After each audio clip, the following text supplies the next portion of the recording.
This is the last stop on my official book tour for St. Martin's, which means that I have one day off, but I get to spend it at home before I head out again next week and do Virginia and somewhere. Anyway, it's a lot like being a migrant worker, except instead of picking cotton, you sign books. But it's worth it because it made the New York Times list, and I've had a lot of adventures, particularly with this book, because this is the first time that I've written a book with a team of people helping me with the research. What happened was, people had been asking me to write the story of Tom Dooley since 1998. I wrote a book that made the New York Times list in '98 called The Ballad of Frankie Silver, which was about the first woman hanged for murder in the state of North Carolina. What interested me about that story was not at all the trial, the crime, and all that. What interested me was the fact that that was the intersection of two cultures. South Carolina and North Carolina and Virginia and Tennessee and Georgia all have two cultures, also Kentucky, but two cultures, the flatland culture and the mountain culture. The flatland culture was settled primarily, we're talking colonial times, because of course now you can find the Vietnamese and the Colombians, but in colonial times, the French and the English settled the eastern seaboard, and they settled it in the 1600s. The mountains were settled by the Scots, the Irish, the Welsh, and the Cornishmen, all those who did not work and play well with others in Great Britain, 100 years later, after the American Revolution, and they would settle the mountains. So if you want to understand the culture east of here, like from Columbia to Charleston, you can read Gone with the Wind, or Steel Magnolias, or Roots, or Sounder, or the Ya-Ya Sisterhood, if you must. But if you want to understand the culture west of here, going toward Spartanburg and up into the mountains, the movie to rent is Braveheart, because that's who settled the mountains. And that dissonance of culture between the Flatlanders and the mountain people persists to this day. So what interested me about Frankie Silver was that she was a Scots-Irish girl from a log cabin in the mountains. And when she was arrested, she was taken for trial to the plantation south, the flatland south, where they believed all the stereotypes about mountain people. And that case, to me, was a warning that the two Souths did not understand each other, and if they didn't fix it, it was going to end in tragedy.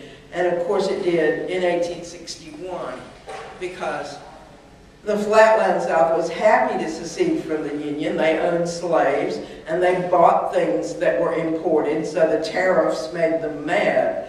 The people who lived up on log cabins in the mountains didn't own slaves and didn't buy anything except salt and nails, so they didn't care. And so you had big strongholds of Union sympathizers in the mountains. And that trial really was about that clash of cultures.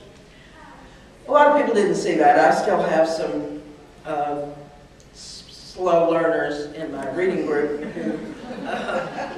who read that book and went, "Ooh, dead girl," and missed the reason it's taught in about 12 states. You probably remember Hang Down Your Head, Tom Dooley, which the Kingston Trio made famous. And that was the chief difference, I think, between those stories. The case of Frankie Silver is much more sociologically important and complex, but the song is very boring and the tune is difficult to remember. So if you're ever charged with murder in North Carolina, after you get your attorney lined up, find a songwriter, because it can make all the difference, and whether or not they ever hear of you again.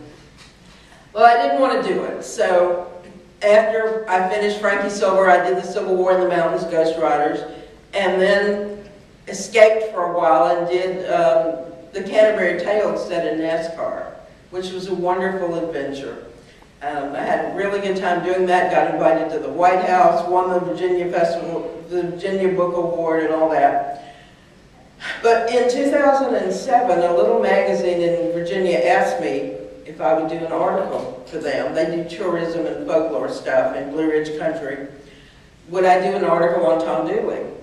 So I said, oh, okay, I could do a short one. So I read up on all the histories of it, and I met my oldest friend in Statesville, and I said, come on, road trip. We're going to go look at all these places where it happened. Took him up there, and he knew nothing about the story. He didn't even know the song. So I was the tour guide, and I was trying to explain to him what happened and all. And he looked at me and he said, you realize that this story makes absolutely no sense. Because there's a traditional folk tale that they tell about this story in Wilkes County, and it is one talking raccoon away from being a Disney movie. They have just really romanticized it, and they have tried to make Tom and Laura into Romeo and Juliet, and it just doesn't work that way. If you look at the maps and you study everything, and that's what I did. When I decided I wanted to know what really happened, what I did was to go to Wilkes Community College. If you want to get to this place, go up 77 to the turnoff for Boone, Highway 421.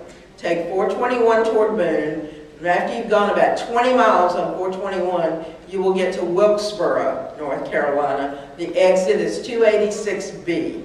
Take it, you'll go right past Wilkes Community College, and if you keep going for 15 miles, you will come to what is now the community of Ferguson. That, in 1866, was called Elkville, and that's where it all happened. I brought my book of photographs that I send one to New York every time I'm writing a book so that they don't put cactuses on the cover of my North Carolina books. So anyhow, I wanted to know what really happened in this story, because once you started analyzing the folktale version of it, that Tom and Laura were in love and eloping, it just didn't make sense.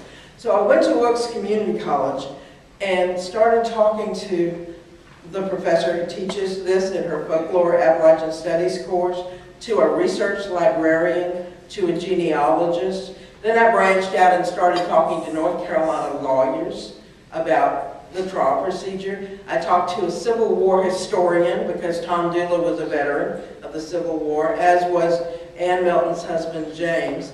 And so I've got this whole criminal minds team together, and everybody's doing all the research on the history. The reason this book is labeled fiction is because there were no tape recorders running in 1866. In order to make this into a story, I have to have dialogue. People have to talk. And by the strictest rules of fiction versus nonfiction, once you put dialogue that you cannot verify in a book, like, good morning, how are you? Fine, how are you?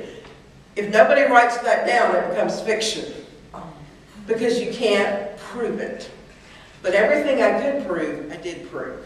I used the trial transcripts, the newspaper coverage, everything, genealogical records, Confederate War records, everything I possibly could was documented. And then we had a seminar when the book came out, which was last month. We had a seminar at Wilkes Community College, and we brought in the Civil War historian to talk about the effect of the war on the people in the book. My researchers got up with their PowerPoints and showed the census records and the maps and all the stuff that we used for the documentation.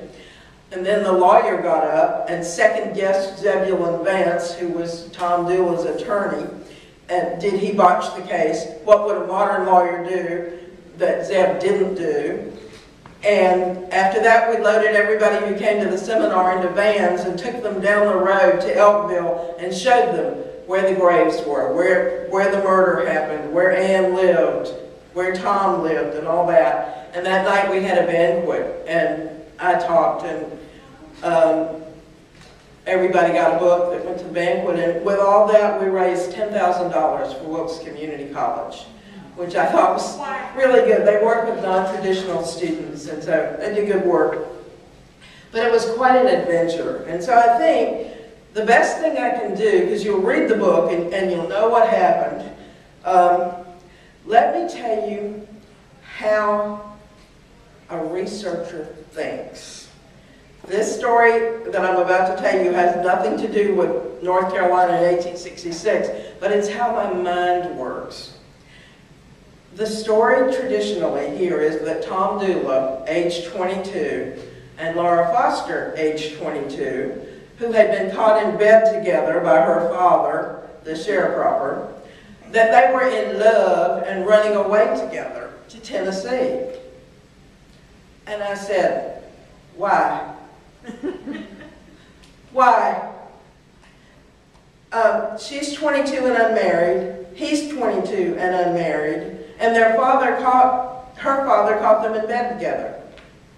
Couldn't they get married at the Charlotte Motor Speedway and nobody would care? Her father would be the happiest man in North Carolina if they made it legal.